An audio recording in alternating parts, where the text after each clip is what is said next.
Hey, what's up guys, Six Somebody here. It's another episode. And guess what? The AFCON is around the corner and award-winning journalist Kamogelo Motecwane is here to tell us Bafana's chances.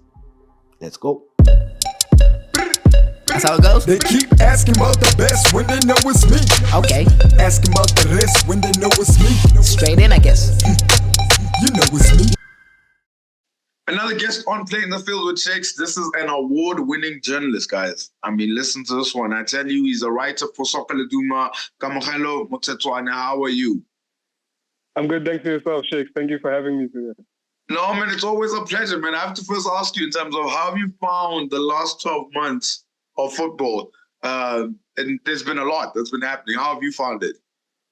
Yeah. I mean, football is always amazing, like to watch and to pay attention, because for as much as I work within the space, like I'm still a fan at heart. You know what I mean? And it's been really interesting to see the developments that have been happening. Some of the teams that have been coming up, the players, the new players to look out for.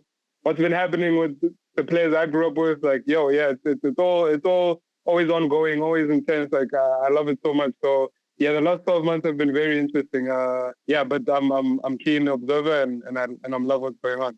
For sure. No, man, look, I'm loving it too. It's pretty amazing. But one thing that is around the corner, man, it's the AFCON, right? And the AFCON's around the corner. Tell me something. Are you excited about this tournament? Are you happy with the fact that it's also situated in January usually? What do you think about the AFCON? It is around the corner. Yeah. I think the AFCON is something that I've been looking forward to for the longest time. You know, it's insane to think about all the talent that's in Africa and that we can congregate it in this way, all the national teams playing. So anytime AFCON is happening, like I'm super excited, and this one is no different. If anything, I'm more excited because just considering the maybe it's not the gap. There isn't much of a gap between some of the better teams, some of the teams you'd consider some of the better teams, and some of the ones that maybe are dark horses, you know. Now, for your side, I mean, a lot of people, especially maybe in Europe, when you watch sort of the programs that are there, they're not necessarily looking forward to AFCON because the bigger players are going to be leaving. But does it fill your heart with joy at the fact that, like, Mo Salah can't wait to play, Sadio Mane can't wait to play, Hakimi can't wait to play, Pesitao can't wait to play? Does it warm your heart at the fact that, like, there's players out there that really love this tournament, are even willing to leave their club sides that are fighting for tournaments and cups and this, but they come to the AFCON? Yeah, of course. Like I'm a big advocate for African football and having it, you know, shine on as big a stage as possible, you know. So anytime we can welcome these world-class players back home, like it's something we should celebrate. And, you know, I guess in a European sense, it's unfortunate for them, but AFCON is something that's been happening in January since it first started in the 1950s. So I don't see the need why we should, you know, conform to this. I mean, this is the last AFCON that's going to be in Jan. But yeah, like for me, it was never an issue, and Europeans always made it an issue. But I'm happy to see, you know, the likes of Mo Salah and Sadio Mane, like you said, and Victor Osimhen and all these guys that are big players for their clubs as well, do represent their countries, and hopefully for them do a similar thing that they're able to do for their clubs, for their nations, because for me, that speaks volumes above what you can do for a club. It's all well and good, like, to win a treble, but, you know, it's crazy to win an AFCON. You know, we saw how much it meant to Sadio Mane last time. So I'm excited. And one thing is Sadio Mane did, like, rank that achievement alongside the Champions League, alongside winning the Premier League, and he's won quite a bit. Also, the Bundesliga that he's won. But on the continent, we've had a player who has been crowned, South African player who's been crowned the best player on the continent, Pesitao. Firstly, did he deserve it? And then secondly, how important is he going to be for Bafana's success at the AFCON? Yeah, I definitely deserved it, to answer your first question. He was undoubtedly the best player in terms of club football on the continent. He was undoubtedly the best player last season for the best team. And, you know, he played a big part in Ali extending their record of 11 Champions Leagues. And I think he scored 5 goals and got 5 assists in the Champions League. You know, that's 12 games. That's quite an accomplishment, you know, considering that you're playing against the best teams, you know, on a regular basis. And he scored in the final. He scored in the semi-final. So Tristan Maela had a quality season as well with young Africans. And so did Peter Shalulile with Mamelodi Sundowns. We know what he's been able to do over the years ever since he signed for for Masandawana. He's closing in on the PSL record even. So these are quality players that Percy was coming up against, but he still reigned above, in my opinion, because he just simply was the catalyst in the best team on the continent. You know, they were able to win the Champions League, and that's that's the metric we use for the best teams. And if you're able to perform on that stage, then you should rightly be awarded for it. And Percy Tau definitely did that, and yeah, for sure deserved that. In terms of his importance to Bafana is going to be very crucial because like we said, he's used to playing amongst the continental players, and he's been imperative ever since Hugo Bruce came through. So I think that will not change, and it's going to need to shine through more than anything in Ivory Coast. In my opinion, however, I think our most important player is definitely Themba Zwane because I don't know, there just seems a lack of cohesiveness in our attack when he's not playing. So yeah, I think I think I'd rank Percy in the top three, but yeah, Themba Zwane for me is definitely the most important player for Bafana going into. Oh, that's an interesting point. I mean, I've spoken about this throughout the season with regards to Themba Zwane. I mean, it's no secret that he's 34 years old. It's no secret that this is arguably his last tournament with Bafana. I mean, do we have a heir to Themba Zwane? I mean, have we thought about what life is like after Themba Zwane? Because it has to get to that place where we have to start producing a lot of these playmakers and number 10s who can able to bring in and they're able to make people score and make the team play as well. I mean, Themba Zwane, is South Africa ready for after Themba Zwane is gone? Yeah. No, I actually don't think so. Shakes, like, I was actually having this conversation with somebody earlier on in the year. I forgot who we were playing, but he wasn't available for whatever reason. I think he was injured. And like we were struggling, you know, like to put the text together. And for as much as we say like 10s are dying in football, Themba Zwane, I think, is the epitome. It just shows and illustrates that, you know, that this thing is crucial, this position is crucial, and you need somebody to facilitate for these attackers. As far as the air is concerned, I'm not sure we do.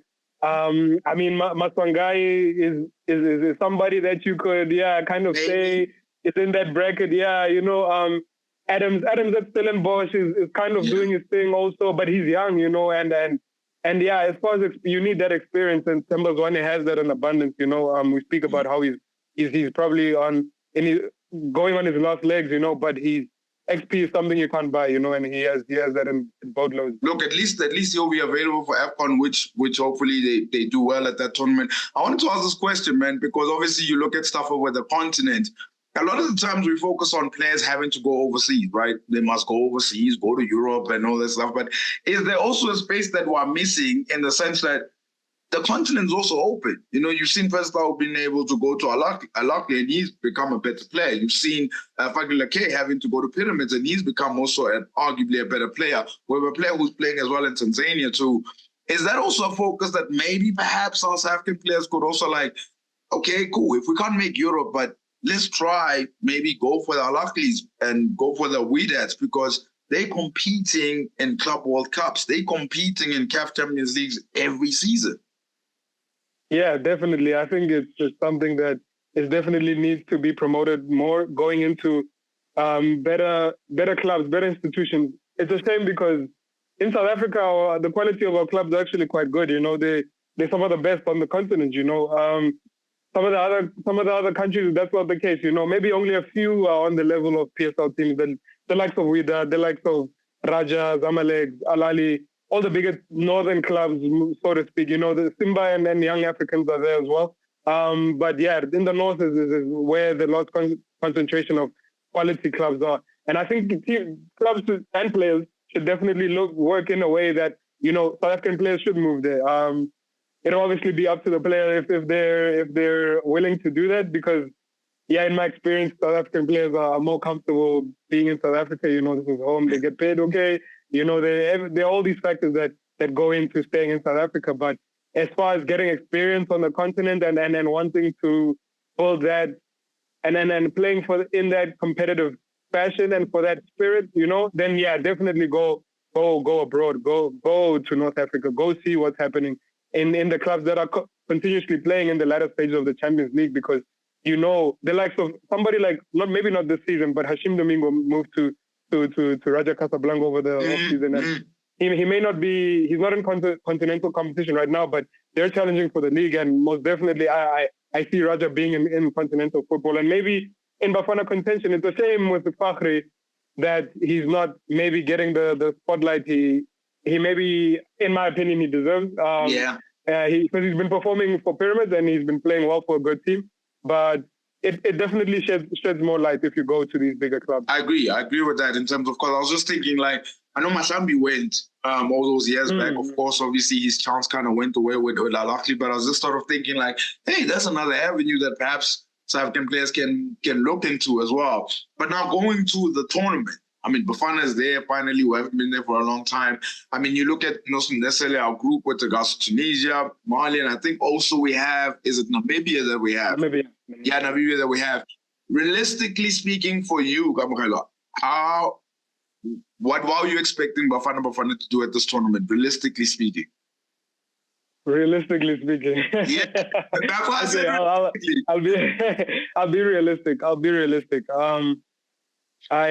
I expect Bafana to make it out of the group. You know, it's at AFCON is always so tricky because you think like a particular group is going to be tricky, but then there's like I alluded to earlier on, there's a lot of unpredictability at the tournament. Excuse me, and this is the case with our group. I think we've got a favorable group, all things considered. I think the pot we were in, it made it tricky for whichever group we were going to land in because it was going to make it difficult. But I think this is our best case scenario. You know, I think we can definitely give Tunisia a hard time, Mali a hard time. You know, Namibia, we're favored. We're capable of beating. You know, but they're a quality team too. You know, they beat Cameroon and Mali's a good team as well. We're historically, and Tunisia also historically quality at AFCON. So these are things we need to be wary of, and it could be a tricky. We can't take it for granted, all things considered, you know. But I do expect us to make it out of the group. That should be the bare minimum. And I think we're capable of it. You know, we've shown tremendous progress under Hugo Bruce. Outside of the Rwanda results, we were on a 12-game unbeaten run. And, you know, like I alluded to earlier on, we beat Morocco, the first team to beat them since the World Cup, you know, the only team to beat them since the World Cup, as a matter of fact. So, you know, you see the signs that Hugo Bruce is coming up with a team that can compete and, you know, against the quality teams because, yeah, even Ivory Coast, we went to Ivory Coast and were pretty competitive, you know. Another game, Temba's one, it was pretty influential. And so we've shown that we can be competitive, and I wouldn't put it past us going as far as, I'm being optimistic here, but going to semifinals, you know, like, you know, we have a coach that's won the AFCON, you know, so it's not beyond the realms of possibility. He knows what it takes to get that far. And I definitely think he's coming to grips with a team that can definitely compete. But realistically speaking, like you said, I think we should be aiming for the knockout stages for sure, the round of 16 for sure. Yeah.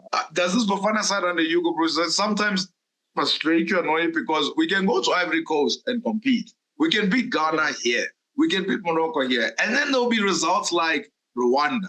Then there'll be results like we have Swaziland here at home. Then there'll be results like where you just think like, guys, what's going on here? We've beaten some of the very best. And when I'm talking about Morocco, that team had just made it to the semifinals of the World Cup, and we beat them here. So does it frustrate you? And what have you made of Bafana under Hugo Bruce and Hugo Bruce himself? Yeah, like you alluded to, like there are results where you just scratch your head and you're like, how did we not win this game, or how did we not put in a better performance? You know, the one against Liberia comes to mind. The very, you know, the Rwanda one was very frustrating because, you know, sometimes, you know, I feel like the coach can only do so much. And I think for the flaws that Hugo Bruce has, I think the players also have to take onus amongst themselves and to manage the game in the right way, because African atmospheres are very hostile, and maybe a lot of the time you can't hear what the coach is saying. You need to have the tactical nous and just to have the in-game awareness to be like, maybe it's time to drop back, or like, this is how we need to play. The pitch is messed up. Maybe we need to not try play through the lines and go aerially rather. You know what I mean? Like things of that nature. It's the players that need to take responsibility as well. You know. No, man, that's dope. And with the tournament that's coming, the player that you are most excited, Kamogelo, who is most excited to see at the tournament. Of course, Victor Osimhen's been doing the most. He just won the men's player of the year as well. But which player for you are you looking forward to seeing at the tournament, or I guess look out for? To look out for somebody that I'm putting a lot of stock into is Simon Adingra. He's Ivorian, of course. He plays for Brighton, and he's been killing it with Roberto De Zerbi. You know, Brighton have been great, and he's seamlessly adapted to life in the Premier League, and I'm excited to see him. He's a winger that has goals in him. You can see he's not afraid to take players on and to be brave. It's just something you like to see from a young player. He's young as well, so something I'm looking forward to seeing from him in a good team as well. So yeah, he's somebody that I think people should keep their eye closely on. I don't know who's somebody who you're looking forward to seeing. I mean, outside of Osimhen. Well, I mean, if you're asking me in terms of who am I most excited to see at this AFCON, it has to be Zakela Pasa, man. I think he's going to blow it out. I think he's going to take top goal scorer. I think I'm playing. Zakela, I love you. I'm playing. I'm absolutely playing. To be fair, the player that I am sort of looking forward to seeing is, I think Wilfred Zaha for me is a player that I look at because I just think like, it's time that he sort of grabs the mantle. It's time that because he's always been able to show flashes of brilliance, whether he's playing in the Premier League, whether he's playing in the Turkish League. And I think it's time like it's at home, you know, so take on those players, beat them, score goals, create. I really like him. I wish he signed for Arsenal all those years ago, but I think he's someone that, yeah, he's got the capabilities of lighting up the tournament if everything goes their way, because Ivory Coast does have a very, very strong team, no doubt. One last thing that I have to ask you, man. The last question that I have for you. Yeah. I asked this question to all my guests. There's no wrong answers at all. So I must just put that out there. Where is South African football according to Kamogelo right now? Yeah. If I don't wanna get in. That's a very deep question, that one, you know. and I could really go the whole day on about it, but I don't think it's not in a place I'd like to see it. You know, in my opinion, it's not in a good place. You know, I wish it could be so much better. I think that's what I think is breaking my heart the most. Like, I know what it could be. You know, it could be the best in the world. The PSL could be the best league in the world. You know, if it really wanted to be, but. For whatever reason, it's not, and it's unfortunate. It's in a bad state, you know. We only have Mamelodi Sundowns really representing South Africa in a good light, in my opinion. So yeah, man. Look, we hope and pray that me and you are still alive to see us win the next AFCON. If we do win the next AFCON, that's for sure. But Kamogelo, thank you for being a guest, man. I wish you all the best. I wish that you win another award. I wish you keep writing. I wish you keep following African football. Tweet all those tweets. Write all those things that you got to do. I really do appreciate it, man. For sure. Thank you so much for having me. I wish you all the best in playing the field with stakes. You're doing an amazing job. You obviously know your stuff, and yeah, hopefully you can take it to bigger and greater heights. So yeah, all the best, and it's been a pleasure to be on. Yeah, hopefully I can come back. No, 100%. Hey, after AFCON, we must chat. I mean, whether we flop or not, we must chat about that. So, Kamogelo, thank you so much. Really appreciate it. Please take care, brother. It's time for Bet of the Week. Get ready to win big by placing the right bets on the right games. So for this week, I've left out the Premier League. We're going to bring in La Liga and we're going to bring in Ligue 1 as well. Let's go into it. Real Madrid going up against Mallorca. I've gone Real Madrid straight win. Girona versus Atletico Madrid. I've gone over 1.5. Las Palmas against Barcelona. I've gone Barcelona straight win. Bayern Munich against Hoffenheim in the Bundesliga. Bayern Munich, straight win. Lens against PSG. PSG straight win. Odds 5.37. From 350, it turns into $1,900. I mean, that's a lot, right? If you want to win with me, click on the link below. Remember to practice responsible betting at betway.co.za.